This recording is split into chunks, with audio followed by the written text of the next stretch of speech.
Oh, bit achy pachy, stiff joints. Happens if you sit in a chair and you're not quite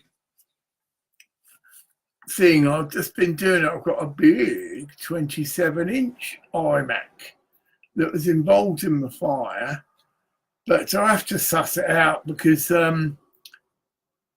when you go onto Facebook, as an example on that, I think it's got not so good video card, so the image is nowhere near as sharp as what this is, yet it goes up to 1920 whatever, which is quite big.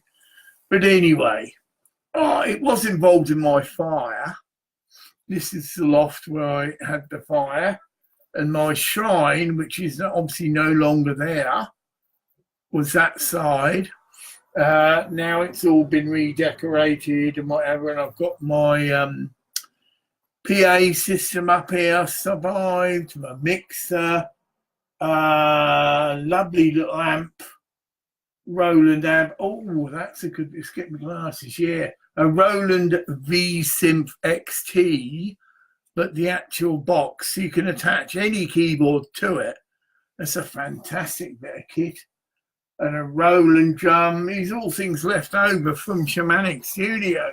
Oh, and I might be selling. Oh yeah, I've got two wave drums. And I don't know if any of you ever.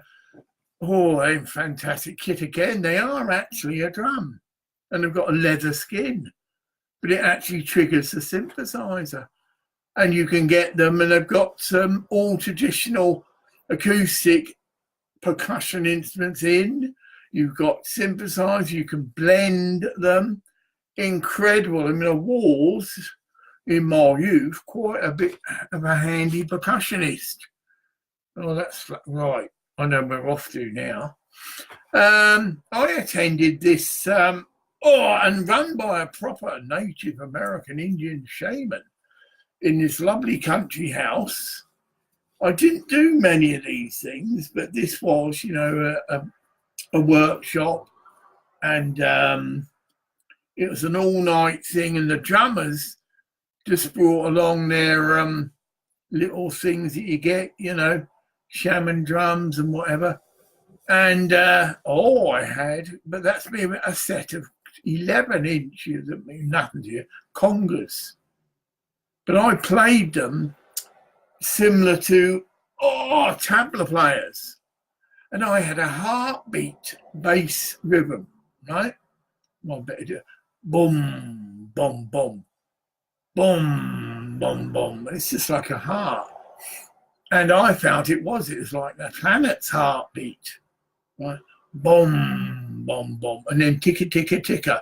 You put your hand on the other drum, like that, and there's a rim which you hooked your thumb under, and I just used my fingers and got quite adapted. It's my own style, so you don't generally play congas more there. They're played totally different, and they generally use the Latin American thing. But anyway, that's me, see. Took some and looked at it, well, what can I do with this? And right, so I go back to this Native American workshop, right? And we did an all-night.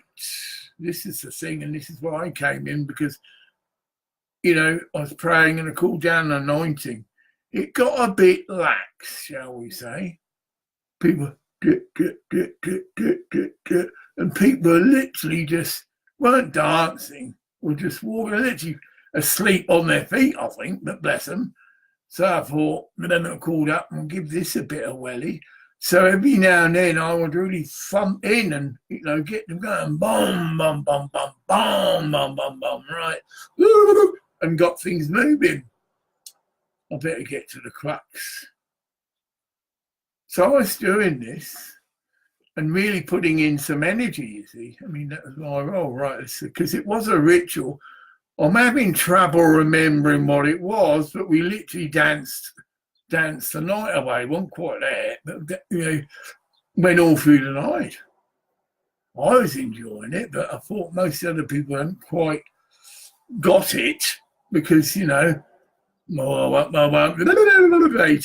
shall we say they were sort of trendy-ish sort of people, and this is just something interesting to do, and they've got loads of too much excess money because it was quite expensive. But if you're going there and are open and able to take advantage, come to the point, of a genuine, authentic shaman, but you're open and knew how to do that, you would have got a lot of benefit. But if you're just going there to try it out and it's something new to do, which my estimation was that most of the people that, like I said, the thing was just dying out. And it was like they're trying to get away with the most minimum amount of input, moving and slurping their feet. And you could sit down, let's get it straight. It wasn't everyone had to dance the whole time, all the time. People could sit down, get a break, and obviously the shaman sussed me out. Okay. Oh yeah, it's because I was bringing in the energy, and he knew that. He understood what was going on. That's what the drummer's meant to do. Bring the energy down, get it grounded, and put it out to the people. That is what music does do. But if the musicians aren't aware of it, you get, as my old mate Ploy would say, a load of crap. Intellectual is the word I use. Very mindy music. Sort of nice little tricky chords and things, and it's done on that level, not coming from the soul at all. And as one of my mates used to do, he'd slap his backside when we were playing together, and do this in front of a musician was like, they go, meaning you're coming from your ass and you need to come from your heart, right? Interpreter. So yes, on music. Well, you've just seen now. I used to run a studio. I used to record people, but also we're going back into what we're talking about. Because if a shaman runs a studio, okay, his energy, his aura affects everything, and it's his space, okay? His sacred space, okay? It's decorated to my stipulation, dark blue ceiling, walls, everything blue, carpet, right, everything. Little stage. It was a brilliant setup. Am I hustling for some money for that? Well, no, I mean, Shamanic Studios is still a charity, although it's folded. I believe the process is, if I was to get some other committee members interested in restarting Shamanic Studios, doesn't necessarily have to be in Elgin, but it's a good place. There's loads of industrial buildings that are empty, which are the people's buildings, get it? They're owned by the council, but that's our council. So we could get premises dirt cheap, which no one else wants. That's where I did run Shamanic Studios. It's on an industrial estate. But it was good because there wasn't any, domestic dwellings near it. So there wasn't any neighbours as such to disturb at all. The workmen didn't mind because a lot of them were making a lot of noise. Saws going and, engineering noises. You can imagine it. Well, it didn't affect us because we're quite well soundproofed. And we operated with headphones. Again, I developed my own technique of recording. I looked at it and then I thought, well, look, I had a few arguments with people, hardcore thing. I said, no, I don't want any acoustic instruments here as far as possible. Everything to be electric. There you go, there's your drums, they're electric drums. Because I understood the thing about once they're plugged in, the signal's controlled because you have what's called a line out, which is the same sort of signal for everything, right?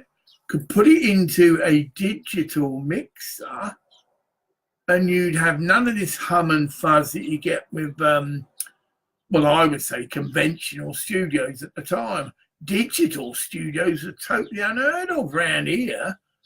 But I'd been trained by a proper BBC technician, and we were ahead of our time.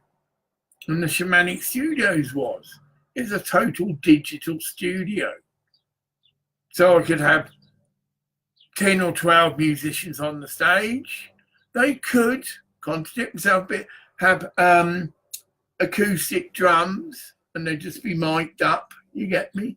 But all the guitars, as well as having, that is the other trick, as well as having their own personal amp, which was, again, the old-fashioned way of doing it, which was, well, talk about the quality of sound. They had a little bit of volume coming through, but then they had a line out from their amp, which was then put, which it should be, through a mixer, and then fed back. And they had monitors. Okay, admittedly, that is a notch up to the initial way of music done. Was just, like I say, everyone separate speakers, and it is just a lot of it. Well, noise, distortion. People were getting off on the energy, but that was the level of music then. But if you come now with the equipment that's available now, and I happen to have one, so I know what I'm doing. Bose, B-O-S-E. You're probably aware of them for their high quality speakers. I've got a Bose stereo machine, but it's worth every penny. Costs £1,000. But when you look at the design of it, it's compact, and they've developed this system of where the sound goes through channels. Get it? And so they come out, and it separates the signal, very clear signal. And the Bose PA I've got, it's called the Owl. They're now quite cheap, like anything new. Incredible design. Your main driver speaker is about that wide, get it, and very high, get it, and speakers that are like this. You get me angled one way, okay? So for about £1,000 or less, 900 quid, you could get a brilliant Bose 1,000-watt PA system, but then it gets better. Yeah, do it right. These Bose systems, because they're so brilliantly designed, you didn't have monitors. You hear what the audience hears.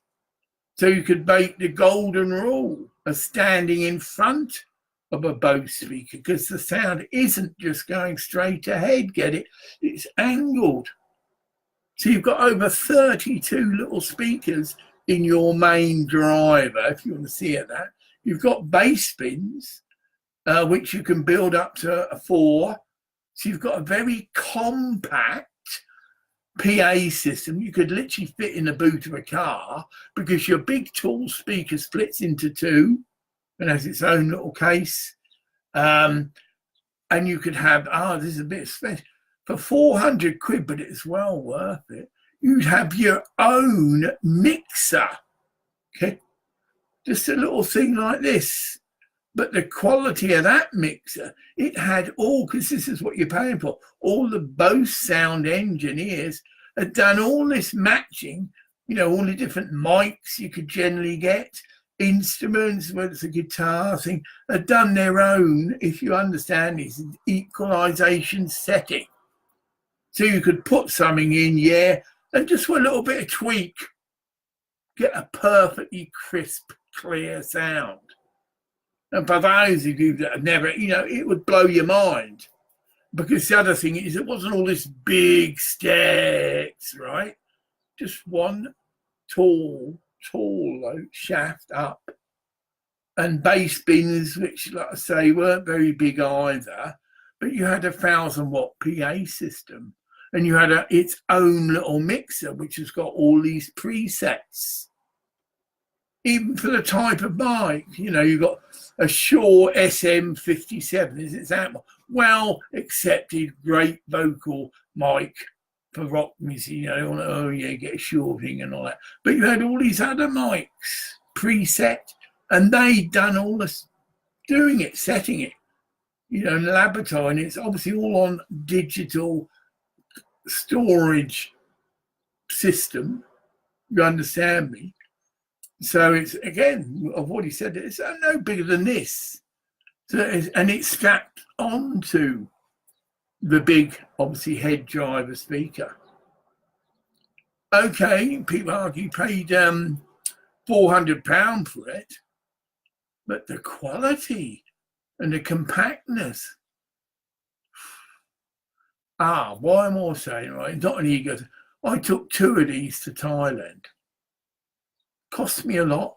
I didn't think it through too well. They were booked as excess luggage, right? So I end up, going to me Inverness airport, go well early, and everything. Some of it had to be bubble wrapped. So I'd be two Bose PA systems, but they have their own casing, some synthesizers. What? That's why I'm sharing this, right? So I arrive at Phuket Airport. It is an international airport, but nothing like, Heathrow or anything in this. This is quite a small affair, right? So you come in, you get your luggage like you normally do in an airport. You wait, and there's this revolving like escalator thing, and the luggage is put on it, and you just wait, and your luggage comes through, and you grab it. And you have these, big trolleys that you could stack things up. So I bought 2 PA systems, about 3 suitcases, a lot of gear, right?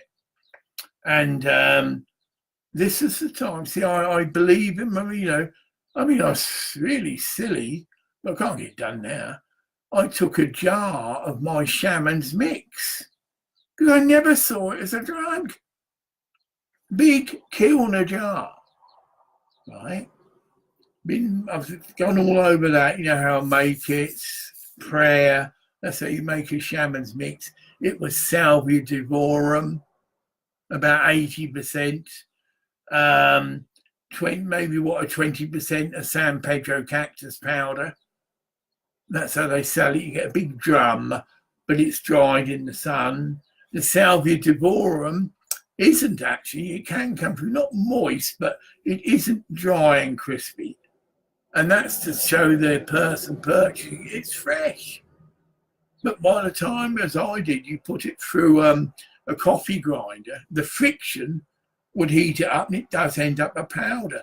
But it's, some keep it out to make the most freshest herbal mix you could make. So it's technically not completely all shriveled up or dry, but like I say, you're grinding it up, and it's coffee got a speed, very fast in the friction.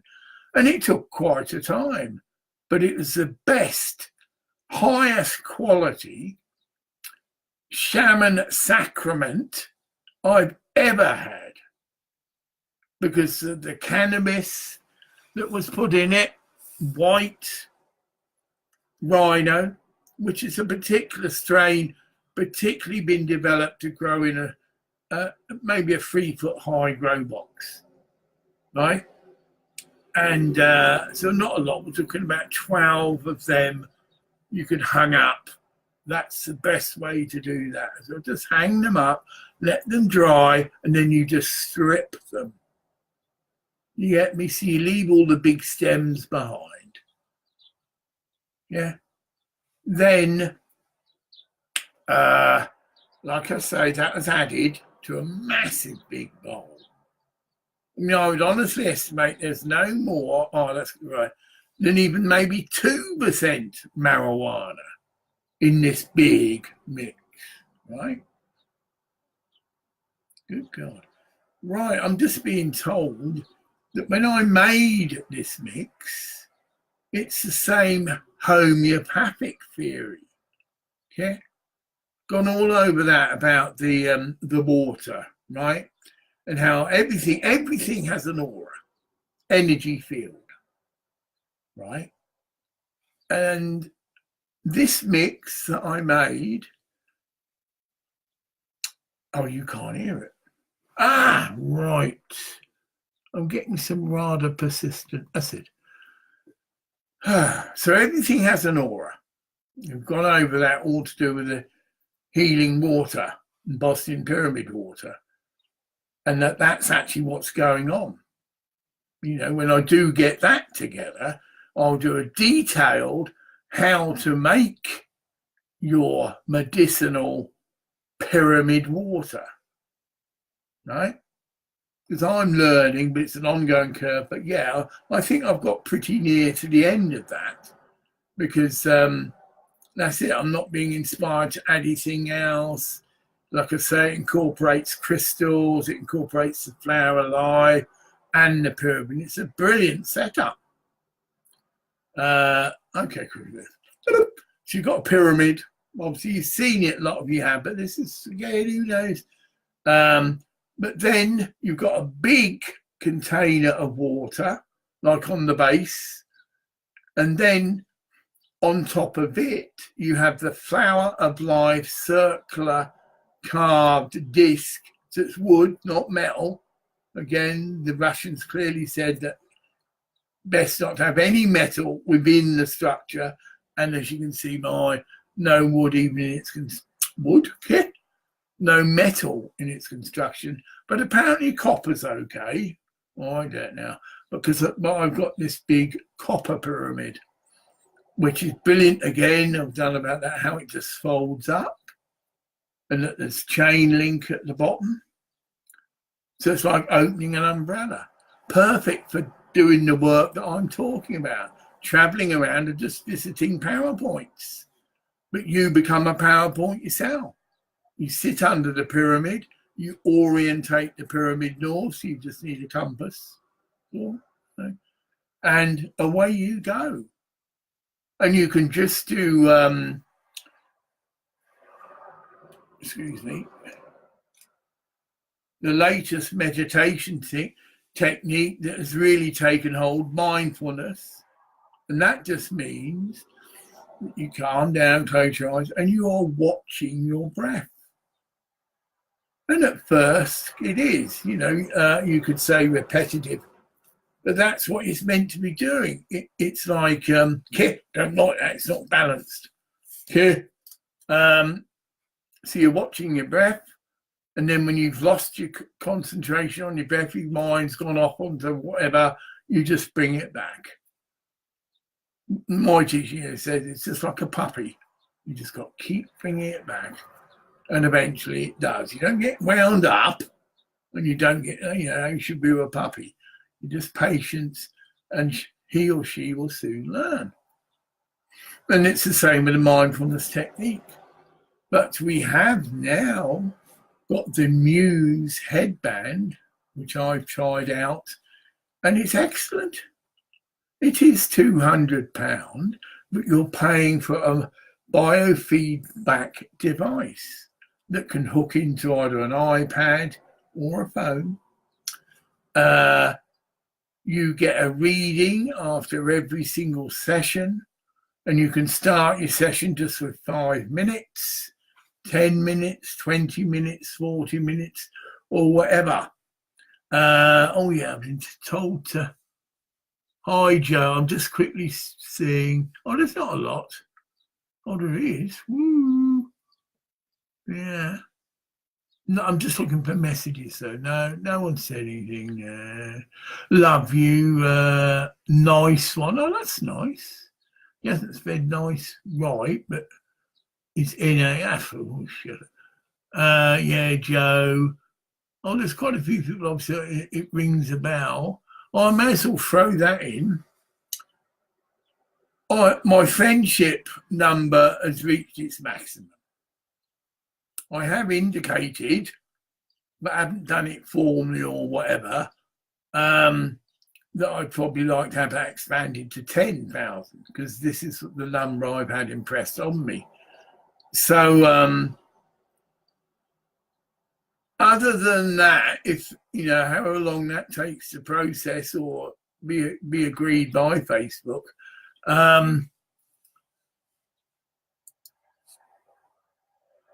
your only option, if you've reached that state, is you just have to cut some friends away. It's not permanent. You can click a box and it's just they no longer can feed in And obviously, probably, yeah, you can't reach 50 feet out. But whatever.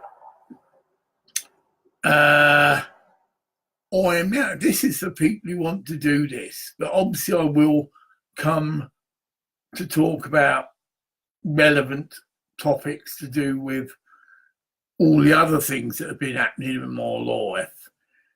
I'm sure a lot of you are aware, but it might not be, that the Facebook thing's been resolved. I know I did quite, but I call it, grumpy old git. See, I use humour even in the titles of my videos. Grumpy old git, what's the other one I did? Oh yeah, best served chilled, which is a play on, wine. You get that little label, best served chilled and whatever. And it's clear I'm acting. The last one I did with Mark, right? About, well, it's called To Mark, so you may have seen it's only just gone out. I was acting, actually demonstrating, because I'm talking about actors, good actors, and merely people that have had a lot of life experience, and the director can just come up to an actor, a good actor, and actually give him a character. Right, you're this, you're that, I want you to be like this, blah, blah, blah, blah, blah. Obviously, learn their lines, and that's it. If they've been that character before, you can just click into it. You're still, in a sense, being yourself, but in your mind, you're just thinking back or linking into this other life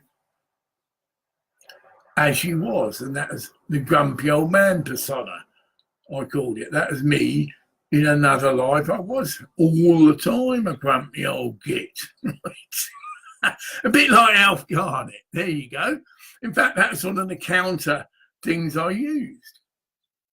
I used to love Alf Garnett, and he was a grumpy old git, broad Cockney London sort of whatever, how he spoke, accent, I said. And he used to crack people up. If you met him in real life, though, he wasn't like that. But he used to wear quite smart suits and was a well-spoken English man. Again, that's an actor. If he's been that in a previous life, he can just totally enter into character just like that. And I was acting. Unfortunately, the visual quality, well, I've looked at it obviously, and not so good, because I'm actually crying in some of it.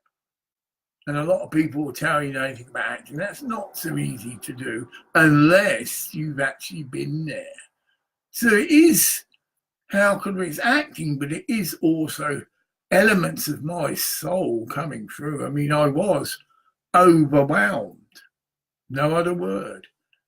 And I was trying to keep it together because I was talking about this brilliant film called Rex, about a dog, and how I'd obviously had dogs, and I'd had that sort of relationship with dogs. I shared, I didn't do it, so I've been told to do that. Right. This is my early years. This is Beaumont Close, Stubbington, the south of England. Again, you can see the things. I've been from one end of the country to really the other. Stubbington's a little village very near to Leon Solent, which gives it away. It's right near the coast, right? And it's dead centre of the country. So you come down to the south of England, you're in the middle, if you like, and you've got Cornwall and that, well, I'd say that can put it to the left, and other places to the right. So if you've got the base of the country, I'm roughly in the middle. And it's most certainly on the ley line, right? Everything about my life and yours, but my life now, it's not, but it used to blow my mind because it's all been predestined. The very house where I'm living now, right, is well, I shouldn't say is very special. This house is named after Rosalind Chapel. Roslyn Cottage. That's its name. And that's been registered with the post office. So they can clearly be, oh no, Mr. Clark never named that house. That's been Roslyn Cottage. Who knows who's lived here? Okay, before me. Because that is a very special name, isn't it? Roslyn Cottage. I've had certain people a bit, oh, it's just named after a rose bush. That would be Rose Cottage. Yes, some people do that a lot. No, this is different. And the way that I'm moving now, with the pyramids, the intended water, planetary healing work, like I said, I'm right. Anyone who knows Lambride, it had a flood, and this cottage was involved in that flood, actually. And so all the water purification channels and your water processing, what would you call it, devices or whatever, have all been in a sense, built or dragged clean, getting all the rubbish in the thing, because the planners here realised that is the reason why it got flooded so much. So the water can run away. And right by my side of my house, which is that side, although it's actually because it's the camera, there's a stream that has also dragged out and cleaned, because on the bottom of the stream by my house, it's got concrete man-made steps, which is the technology that people who work in water purification or rights understand. The steps naturally cause the water to enter into a vortex. You see this in rivers, you sit by a river and you see these areas where the water is, and that's how water purifies itself naturally. Other things, you can get plants. Go to Findhorn Foundation. They've got like an active, natural, without chemicals, water purifying place there. But to look at it, but you'll soon be told, it just looks like, which it is, a big greenhouse. Okay, because you have got plants, but special plants growing in it, and the water passes through, and the plants naturally purify the water. Brilliant technology. So this place, Lambride, is very special because it is incorporated in the water purifying system for the whole, well, not the whole of there, but at least the whole of Algin, the town, right? And I am sure the name itself, Lambride, I've done a bit of research, but not as much maybe as I should have, is Welsh. It's not Scottish. Lambride. There's many places in Wales, that begin with that same thing, land, right? So it's Welsh. I think, anyway, I don't give a shit about that, but I think when I do get round to doing that, that will blow my testicles away. As often happens for me. I suddenly realise, there's nothing coincidental here, mate. When you mother died and you had that small inheritance, I'd never been to Lambride in my life, obviously prior to me mooching around to find somewhere to live. I used to just rent places in Elgin. Then my mother died and I came into an inheritance, £40,000, I think. And this house is 35, only because it is involved in a flood. And to buy it, you'd need the cash. No bank's going to lend you money to buy a property that was involved in a flood. But actually, they're daft in this case because it was insured and all the lower half of the house was rebuilt. All the kitchen, all the lower floor area was. And he even had enough because obviously the insurance people, well, I don't know about that, so I'm speculating. But it's got a brand new built bedroom. Wasn't part of the initial cottage, obviously it's a new building, but it's the bedroom. And it's got 2 little bits of land, which are perfect. Like I say, I've got my boy, see me and me tree, okay? Very popular photograph, okay? But there's science behind it. Those trees in that photograph are under the influence of a pyramid.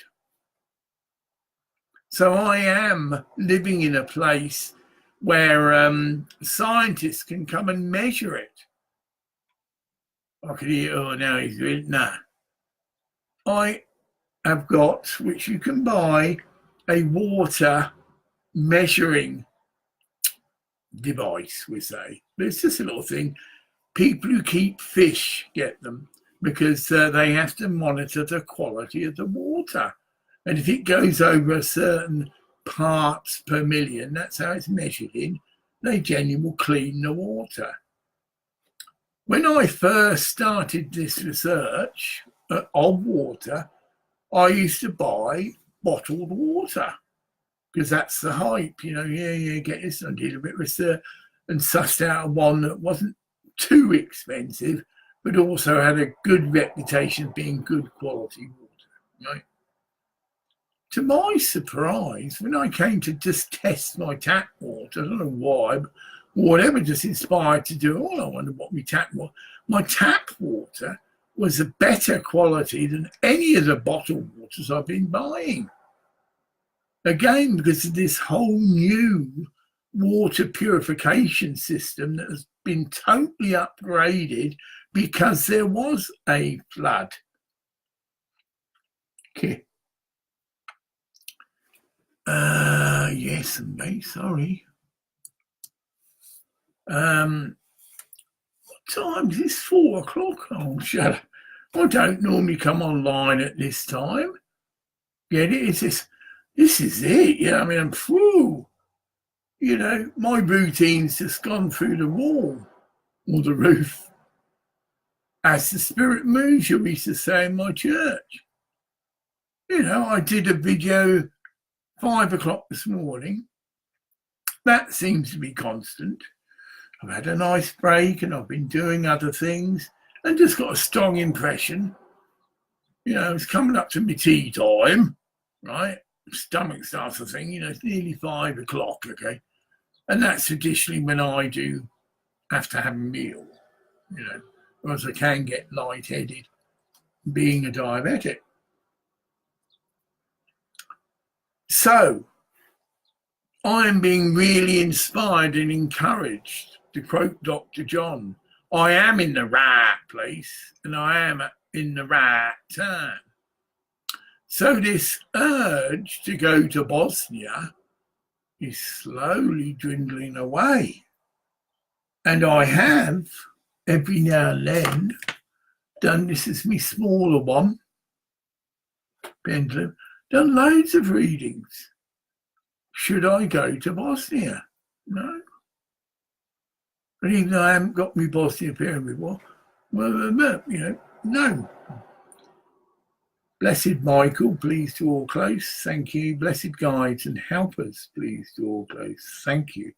Should I go to Bosnia, please? Straight away into an anti-clockwise, oh, you can't see it. Oh no, straight away, yeah, you see it now. Anti-clockwise, clearly, I want quite a vibrant one, right? No. Okay. All the stuff, from all this stuff with Mark, well, I did that to Mark's. If you watch that, you see, I've apologised for whatever fault it may have been mine, but it wasn't. It's been good. I've now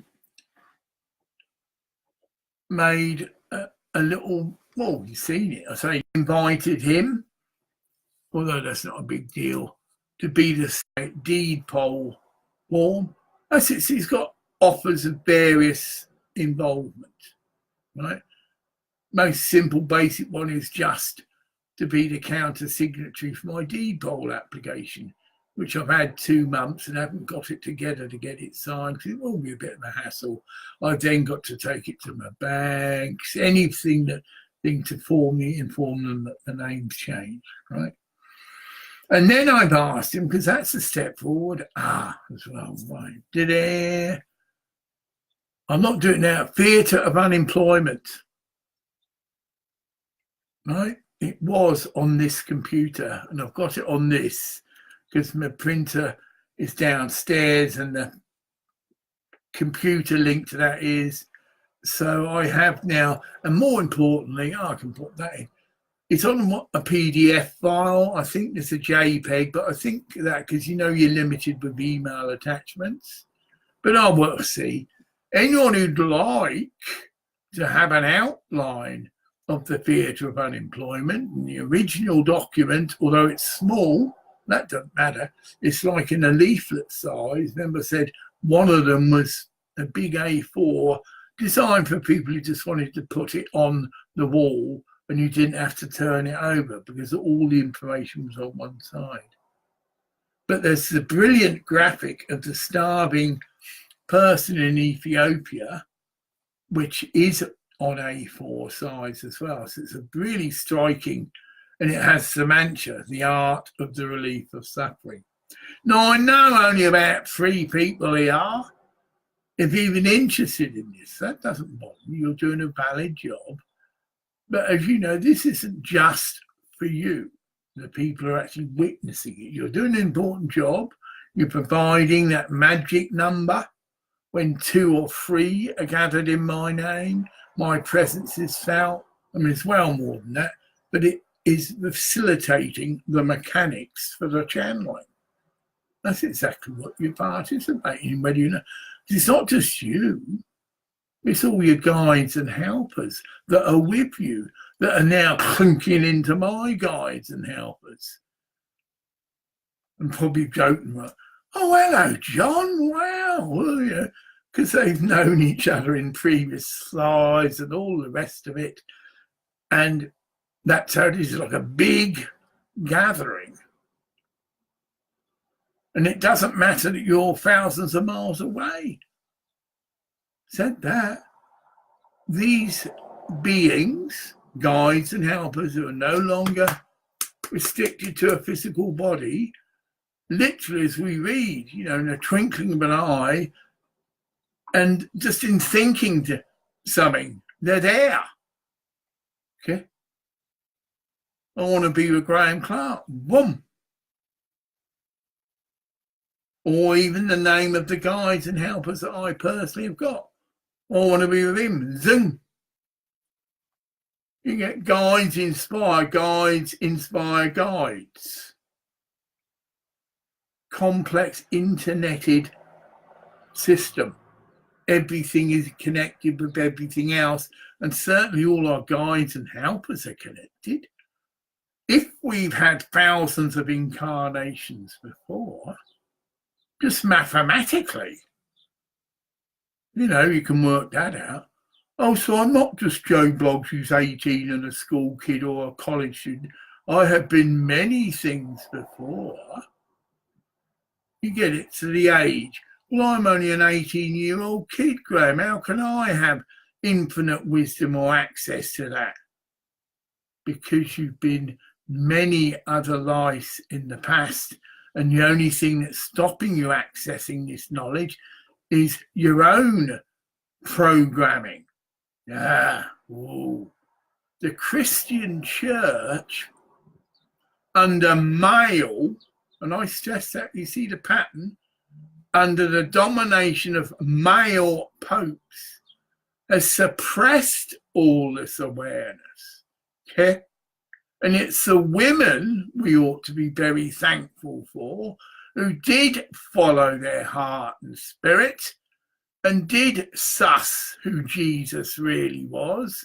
Get it? They weren't interested in all this macho bullshit. No, that's called bullshit. It's not, it's not me effing and blinding. Which did take over the church. That's just not my prejudice. That's fact. Pope Gregory in the 15th century clearly declared that Mary Magdalene was a prostitute. And from all that time forward until right to the present day, that is how she's taught, presented, because of jealousy. She was the closest disciple to Jesus. She understood him the best. Peter, the original first pope, was deceived. And that's scriptural, if you just suss it out. It was Peter that tried to talk Jesus through going through the crucifixion.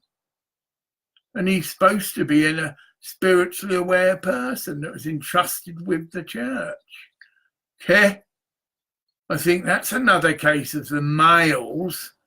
Well, we can't have a woman. So although a lot of women thought, well, Mary's a lot more, devout, but we can't pick her. And so a man was picked. And I'm sorry, but that is the aspect of man. We have male and female identities, right? And male and female qualities. Most men who aren't really spiritually aware are imbalanced and are generating to, shall we say, a brutish form of life. The whole macho thing. I exaggerate, like an ape, compared to a beautiful woman. And I'm not saying this in a sexual context, but it has that aspect to it. Because beauty is another way of you seeing that person's probably a beautiful person. Because everything again's controlled. So ugly people, yes, because it's a karmic thing and whatever, they probably are a bit not so evolved. So I know this can be accused of Darwin and colour prejudice and all the thing. If you look into the Alice A.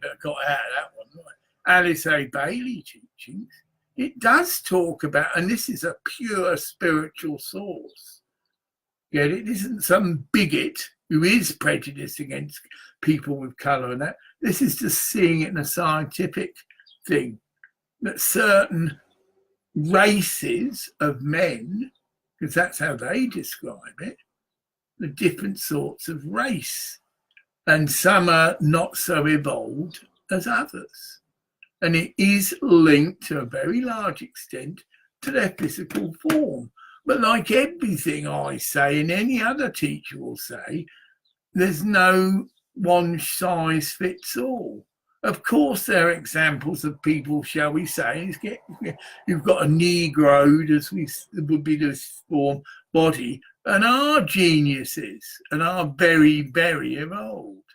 Martin Luther King, right? This is a gen. So I'm putting this in now before people get up. It's fucking racist. This is a generalised teaching. Generalised. In general, people that have evolved and do have, I'm sorry to say it, whatever words you want to use, westernised, European body, and this is where Adolf got it wrong. Get it? Right. Oh, he really was over the top into the form, right? People like Peter Caddy, I'm not calling him a Nazi now, but it's totally into the form. The Nazis are saying, oh yeah, blonde hair, blue eyes, the chosen race, Aryan race. There it is now. You go into certain teachings and there's different races. The Aryan is supposed to be, the evolved race. And Adolf Hitler had the knowledge, right? But had distorted it to fit into his own thing. And the joke is, he was a pathetic man with a little moustache and dark hair. Okay? Oh, yeah. See how we've been deceived, misled. The very thing that he propagated. I mean, just look at the footage of him. A blinking dipstick, Charlie Chaplin sort of thing. Total exaggeration, well, how can I put this right without being a hypocrite? My beard and moustache is just natural. I haven't cut it. I do trim it, but it's how God, this is what the Sikhs believe. You don't cut your hair and your beard, and if your hair does start to get long, that's what a turban does. Look at that. Now, I was going to hit it, but I could stop it. The reflexes actually stopped. And if I had hit it, nothing. Right. So Adolf Hitler had got access to knowledge and was clear, it's flowing there, had clearly distorted it. And it's so blatant, it's not true. Repeat, it was put out that fair people with blue eyes were the new Aryan race, and he was a stunty little runt with black hair and a stupid moustache. Now, hold on, Graham, aren't you being a bit... No. Because this is to get the point across. A kid of 16, I often use that, could suss that out. Well, yeah, he was. Stunty little man, black hair and a moustache, and was nothing like a so-called Aryan race person should be. Okay? Ooh. So Mary Magdalene, I believe there's scriptures. I've got some interesting scripture. Oh no, that's my doorbell, and it's probably a parcel. Okay, I'll leave the camera running because it's easier than me turning it. My bloody better not be the council. I'd probably hear that. Here we come to cut your hedge when I told them. But, oh.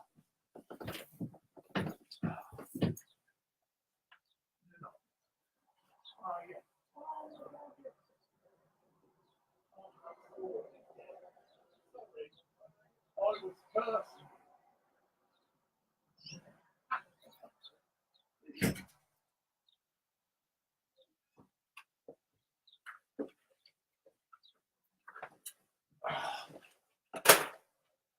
Hard.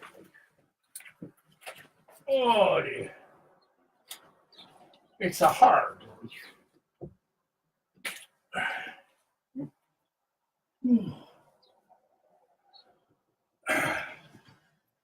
Woo. Oh. Shouldn't do that. Oh yeah, that's a chance to see me chair. It's a tie wrap with blue tack, and it's been all set up. Let's see, it's seconds it settles again. Well, there you go. That's me drugs, which go under the pyramid, and they're all for my diabetes and my atrial fibrillation. But they're under the pyramid. Yes, they are synthetic drugs. But again, I'm practicing what I preach. Is anybody still there? They're probably...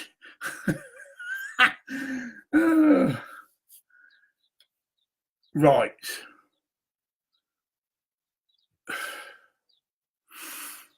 Right, now why have I gone into this tack?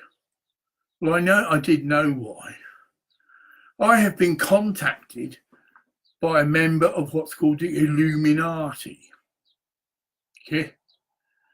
Now, I've not ever met someone from Illuminati. Oh, get me breath, or may have. But from what I've been told, not too good characters, and people like David Wilcox and that are saying that there are these people just like Adolf Hitler, that intellectually have got quite a bit of knowledge. Yes, it's perfect analogy. Adolf Hitler was well versed in the esoteric sciences. We've covered that. The swastica is an ancient esoteric symbol. It's actually involved in Hinduism, I believe he reversed it, but it is obviously the same symbol, get it? It represents the atom. And it also represents a time when man has come into the discovery of nuclear energy. Well, it is an atom, right? Showing or substantiating as best can be, but for those who go into it, that there's nothing new under the sun. And there have been pre-existed races, they're called root races. That's a similar topic. Right, so the Aryan root race. And this is where Adolf Hitler again got it wrong. Yeah, he took this knowledge but then added to it. You know the injunction, you don't alter any scriptures because you will incur karma and you shouldn't take anything out. I'm having a cafe. That's what happened.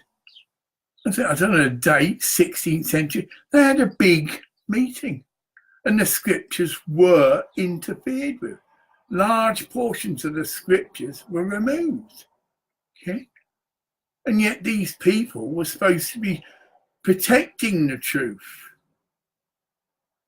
I mean, it initially started, I'm getting a bit light-headed, kiddies, so I might have to terminate this. I've got no water up here.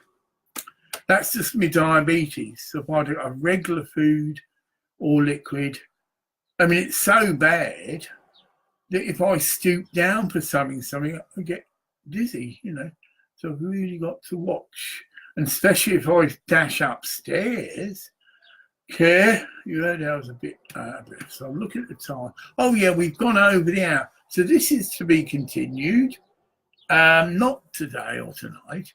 I have got the Fears of Unemployment outline, and that'll just mean getting printed and read it out. And then later, if anyone does, and I don't expect nothing, it'll be slow.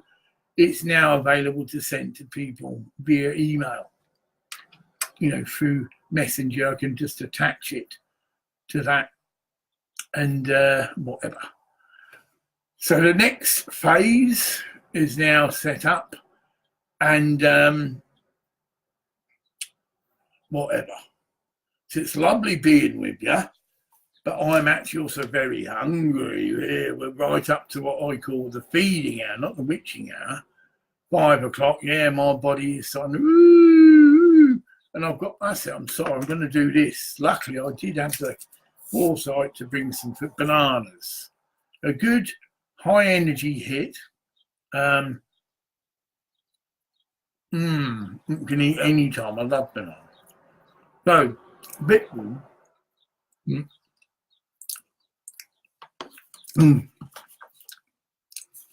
It's goodbye from me.